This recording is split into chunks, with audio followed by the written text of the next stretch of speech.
Okay, what's up guys? Jubilito TV official po at eto na naman po muli ang isang edisyon ng ating reaction video mga kalingap at kabagis, no? So for today's reaction video, tayo po'y magre-react lamang at magbibigay ng opinion, no? Dito po sa post ng isang kababayan po natin na hindi ko po alam kung ano po yung naglalaro sa kanyang kaisipan noong mga panahong ipinost niya po ito, no? Alam naman po natin yung nangyari kay Tatay Robin at sa kanyang may bahay na si Ate Pia or si Nanay Pia, mga kalingap at kabagis, no? Sa hindi po inaasahang pagkakataon ay nabangga po yung sasakyan nila, no? So, parehas po silang nasaktan, pero mukhang ang malaki po ang damage, mga kalingap at kabagis, ay ito pong si Nanay Pia, no? Na kung saan ay kailangan pong operahan, no? Yung isang paa niya para po malagyan ng bakal or yung tinatawag po nating stainless, no? Yung terminology yung ginagamit po natin diyan sa Pilipinas. So, marami pong nagpaabot ng kanilang pagkabahala, ng kanilang prayers para sa agarang paggaling ng mag-asawa, mga kalingap at kabagis. Dahil alam naman po natin na si Tatay Robin po ay napamahal na at beneficiaries po ng community ng Kalingap. Napabahayan, tinulungan, nadapa, bumangon, maraming pagsubok na po ang dumaan sa pamilyang ito. Pero hindi po sila natinag, bagkos patuloy po silang lumalaban at hinaharap po ang hamon ng buhay, mga kalingap at kabagis. So ibig sabihin, lumalaban po ng patas itong pamilyang ito, no? At hindi ko lang po maintindihan, mga kalingap at kabagis, kung bakit po ginagamit ng mga ibang tao itong pagkakataon na ito para po ikangay siraan ang pamilya, or sabihin na nating hindi ko po alam, hindi ko po ma-explain sa inyo kung saan humugot, no, ng takbo ng pag-iisip ito pong nag-post na ito, mga kalingap at kabagis, no. Dito po kasi sa page ng Team Kalingap, ayan, no, mga kalingap at kabagis, ay meron pong pinost na ika nga, sabi niya po, pag-pray po natin si Kuya Robin at ang kanyang asawa. Ayan po yung post ng page po ng Team Kalingap page dito po sa platform po ng FB.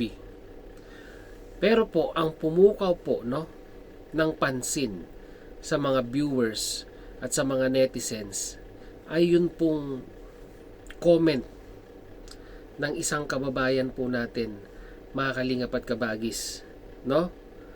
Na kung saan, sabi ko nga po, no, nakakapanlumo yung komento niya, mga kalingap at kabagis. Siguro po, babasahin ko po sa inyo yung kanyang post. And I quote, sabi po ni Rowena Cabuso, no? Shoutout sa'yo, Rowena Cabuso.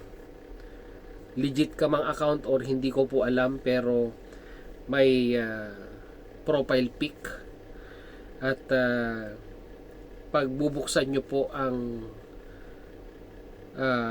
channel or FB page nito ay may larawan po kayong makikita, or kung yung po siya or hindi po natin alam.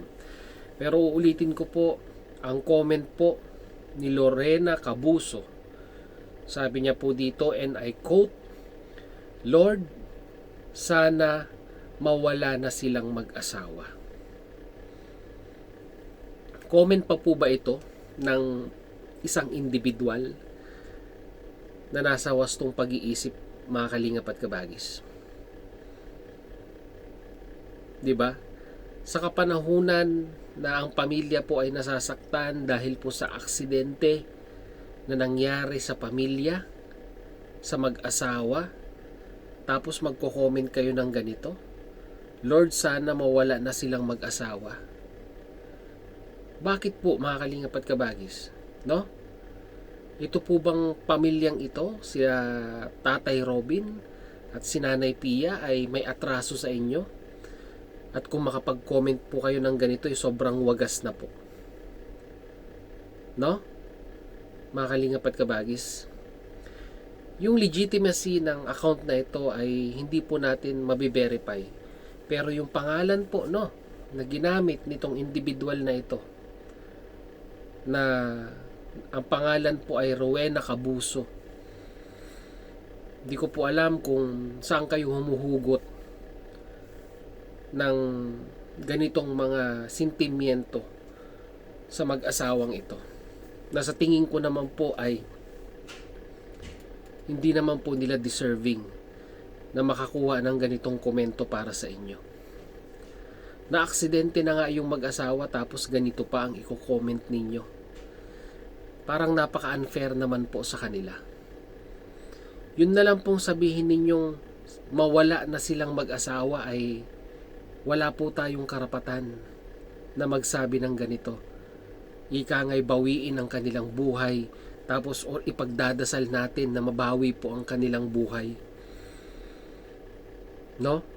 Hindi po sapat or kung anumang kadahilanan na meron kayo ang sabihin na nating makakapagkumbinsi sa mga viewers na tama yung ikinomento ninyo. Ma'am Rowena Cabuso. No? Ayan, no? Rowena Cabuso ba? O tama. Rowena Cabuso nga. No? Mga kalingap at kabagis. Pagpasensyahan nyo na po, hindi ko po kasi hindi ko po tawag nito, suot yung aking salamin.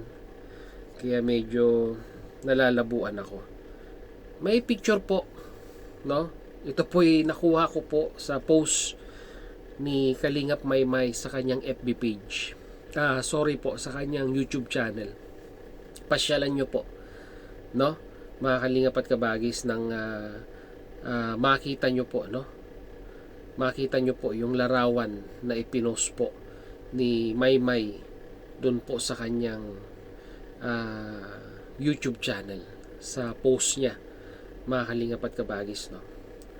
Uulitin ko po, yung account na ito, no, ay may pangalan or may pangalan na ayan, para po malinaw sa inyong lahat. Rowena Cabuso. Nakita nyo naman po yung comment, ayan.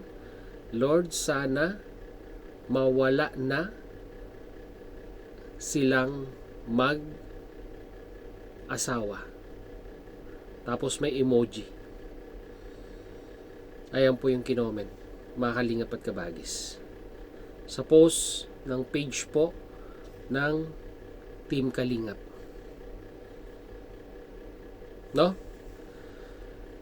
Nakakalungkot lang, mga kalingap at kabagis, no?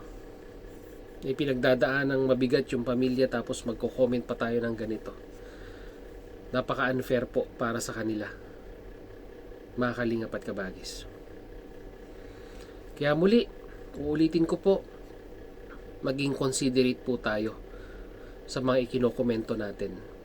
Dahil hindi po natin alam, no? Ano po kaya ang mararamdaman ninyo, no? Kung ang ganitong senaryo ay wag naman po sana na mangyari din po or mangyari po sa inyong pamilya. Gugustuhin nyo po ba na ganito rin po ang iaasal ng mga viewers or mga taong makakapanood ng nangyari sa inyo? Sa tingin ko naman po ay hindi. No? Mga kalingap at kabagis. So, medyo may kalakihang halaga ang kailangan po ni Nanay Pia, no? Sa operasyon, kung hindi po ako nagkakamali, ay nasa 180k yata yung operasyon, na kung saan ay balita ko po ay sa Wednesday na po, no, gagawin yung operasyon. Siguro may fracture or hindi po natin alam, pero kailangan po lagyan ng bakal yung kanyang paa dahil po sa nangyaring aksidente. Siguro po sa mga gustong magpaabot ng kanilang tulong sa pamilya ay maaari pong kuwan na lang po, no, kontakin nyo na lang po, no, si Kuya Bal, dahil nasabi niya na rin po ito sa kanyang live, mga kalingap at kabagis. para naman po sa kahit papaanong paraan ay maibsan po natin yung hirap na nararamdaman po ng pamilya. So yun lang po ang ating reaction video dito, mga kalingap at kabagis, no. So yun lang po. As I always say, ingat po tayo palagi, no. Lalong-lalo na po sa may mga kakayahang magmaneho, sa may mga sasakyan, ingat po palagi sa pagmamaneho. Jubilito TV Official po. As I always say, peace, God first. God bless po. Bye.